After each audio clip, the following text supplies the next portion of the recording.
cheat. I just said I'm cheating for no reason. What day he went through? I don't care if it's ping pong. He gonna Right, like how I'm if cheating. it's ping pong, he want the advantage in the paddles. I don't care about a paddle. You figure out how to win. I'm gonna win. Ain't no figure out. I'm gonna win. A hell of an experience. You get that type of knowledge, that type of IQ. I look up to Bud a lot. Honestly, he one of the realest dudes that I done met. He's still a normal person in his head. Like, he don't believe that he's above everyone else. And that's how I feel about myself. You seen me around a lot. Oh, no. Don't act like you ain't seen me around. Them days. He said, Bud, come on. Terence talking, I try not to talk back. I try to just listen and straight boom, straight shot. Like right here? Right here. He like a sponge. He soak up everything that he need to soak up, put it into his arsenal. Crawford is reportedly training with Shakur Stevenson ahead of his fight against Teofimo Lopez, praising Stevenson's exceptional abilities. He notes that Shakur's speed, defense, and ring intelligence make him extremely difficult to beat. Crawford highlights how Stevenson's combination of skill, agility, and awareness forces opponents to constantly adapt, making him a unique challenge in the ring. Observing him up close reinforces just how dangerous Stevenson can be for the people that don't go very far. You gotta always be a student. You gotta always be able to learn and pick up things from this person, that person. He's a work of art. The sky is the limit with Shakur. He got the boxing skills and the ability to, do whatever he wants in the ring. And it's gonna be very hard to beat Shakur, with the skills that he possesses and the smarts that he has, and given the opportunity, I think he can pose a great threat to. Terence. Crawford praises Shakur Stevenson in a brotherly, supportive way, highlighting his exceptional skills. He says, some people might call Shakur boring, but they don't truly see his talent and mastery in the ring. Terence compares Stevenson to Floyd Mayweather, who was also once labeled boring, yet proved to be a legend. According to Terence, Shakur's skill set matches Mayweather's level, showing precision, intelligence, and speed that make him an extraordinary fighter worthy of respect and admiration. Shakur, are you saying that because that's your man? No. Hey, like I said, I respect Tank. Like, boxing, he's one of the ones. Yeah. we gonna take his personality and personal things out of it. Boxing, he's definitely talented, you know what I mean? And he's definitely got that it. And he's definitely respected in boxing. But Shakur is a different fighter. Shakur is different. People may call him boring. People may say he can't punch. But they say the same thing about Floyd. Because they defensive. For Stevenson's camp, Terence. Crawford teaches him a variety of techniques, emphasizing the value of learning different tricks from every fighter. Stevenson benefits from observing and practicing these diverse strategies, improving his adaptability and skill in the ring.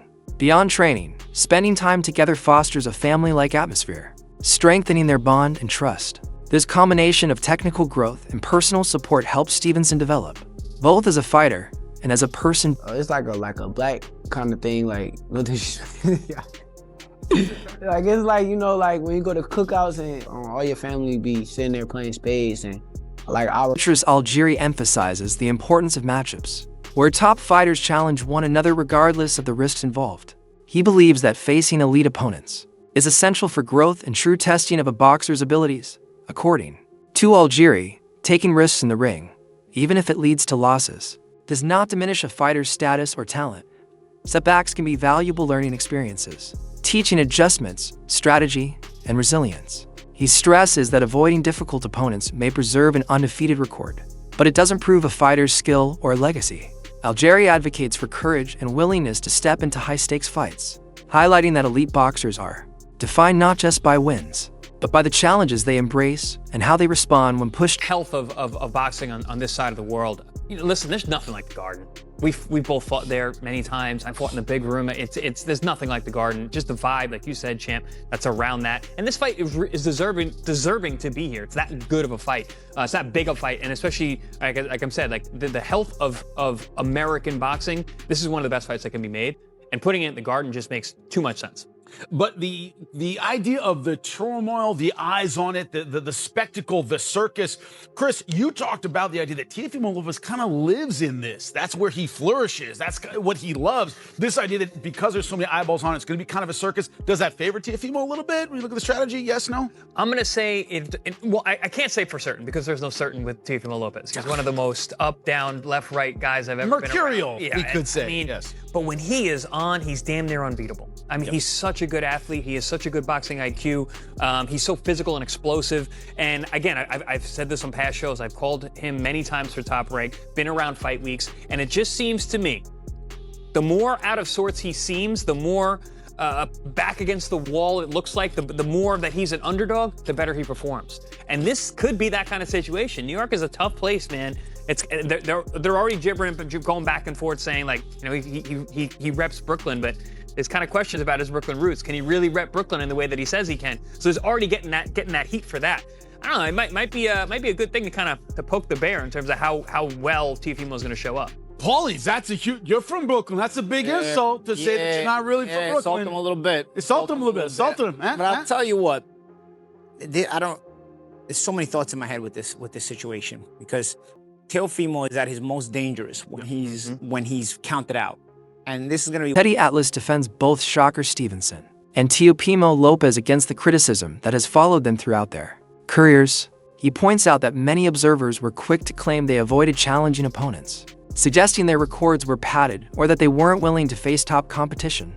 Atlas argues that this perception is outdated and unfair as both fighters have proven their willingness to step into high-level matchups. He emphasizes that their skill, speed, and strategy make them formidable opponents capable of handling elite competition. Rather than avoiding danger, Stevenson and Lopez have consistently sought opportunities to test themselves, demonstrating growth and adaptability. Atlas believes that the narrative of avoidance no longer applies, highlighting that both boxers deserve recognition for their achievements and the challenges they are now embracing in the ring. Teofimo at certain spots, he's avoiding this guy, he's avoiding that guy. You can't take those shots at these two guys. Definitely can't now. They are stepping up and they are taking fights that a lot of people are probably surprised they took. Now, a lot of people will say style-wise, Teddy, style-wise, is this going to be a great fight? I don't know if it will. I mean, style-wise, I could see you having a little reservations, you know, whether or not these guys will make for dynamite. They will make, you know, for electricity. I don't know if they will, but I'll tell you what they will make for. Two skillful fighters, two talented fighters, you know, two fighters that are at a high skill level that will compete in the sweet science. I mean, Shakur showed aggression in his last fight against Zepeda, you know, being elusive while being aggressive. You know, walking them down, fighting on the inside, you know, boxing well, still being able to counter, still being able to control space, but also be able to go into tight quarters and not be afraid to show that he's good on the inside too, that he can make you miss and make you pay outside and inside. Shakur showed that. That was great. That was great, and people applaud him. I applaud him. We were sitting there ringside. I was sitting there actually with your sister, ringside, watching that fight. And it was a terrific performance. Shakur showing that dimension, showing that attitude, showing that competitiveness, showing that dog like people like to show or like to talk about. Paulie Malignaggi highlights how Teofimo Lopez frequently encounters criticism and is sometimes underestimated in the lead-up to major fights. Part of this, he explains, stems from Shakur Stevenson's higher profile in boxing. Stevenson enjoys more media attention, a larger fan base, and greater overall visibility, while Lopez possesses tremendous talent, explosive power, and speed. These qualities can be overshadowed in public perception by Stevenson's reputation and the spotlight surrounding him. Malignaggi notes that the comparison is not always fair, as Lopez has proven himself against strong competition and demonstrates skills that demand respect. The disparity in attention can influence narratives, with analysts and fans often focusing more on Stevenson's accomplishments while questioning Lopez's credentials. Ultimately, Malignaggi emphasizes that Lopez's abilities speak for themselves inside. Teofimo is at his most dangerous when he's counted out.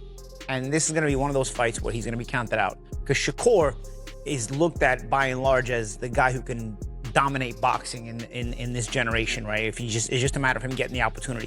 I myself have felt that he's the guy who could and should be dominating boxing if he gets the right matchups. But bro, this is one of the rare matchups, if not maybe the only matchup, where I feel like it's a big threat here to Shakur. And then it would all come undone only because of this reason. Teofimo Lopez, we've seen him at his best, but he typically brings out his best characteristics when he's back against the wall and he's counted out. And he's going to be counted out in this fight. By and large, people are going to side with Shakur in this fight to win the fight because he's the more consistent fighter, he's the more class fighter overall, and he's just so damn good. But Teofimo has a way, when you're so damn good and he knows you're so damn good and everybody feels like you're gonna beat him, there's just something about Teofimo, man. He brings out a different level and somehow supersedes that guy who is that damn good. I've seen it. We've seen it already. I'm not saying anything that anybody else hasn't already seen, okay? I'm just stipulating it. I'm gonna tell you right now, I don't know who wins this fight. Because again, your better head says Shakur, but then you think about, man, Teofimo, again, he's got the X factor. What I just explained. He's got the talent to I'm telling you right now. Yeah. Shakur is extremely talented and could be the face of boxing as far as being that good and being that dominant, even though no matter how good you are. But this is one of the rare fights where you can get beat. And I don't ever want to hear any of you tank nut huggers that he fights one Uber driver after another. If Shakur Stevenson loses this fight, I don't ever want to hear any of you saying, oh, well, what about Shakur now? Tank this, tank that. Tank fights the guy that delivers my pizza. He fights the guys in the back that are doing the production. He fights the truck driver. I don't want to hear, because he would never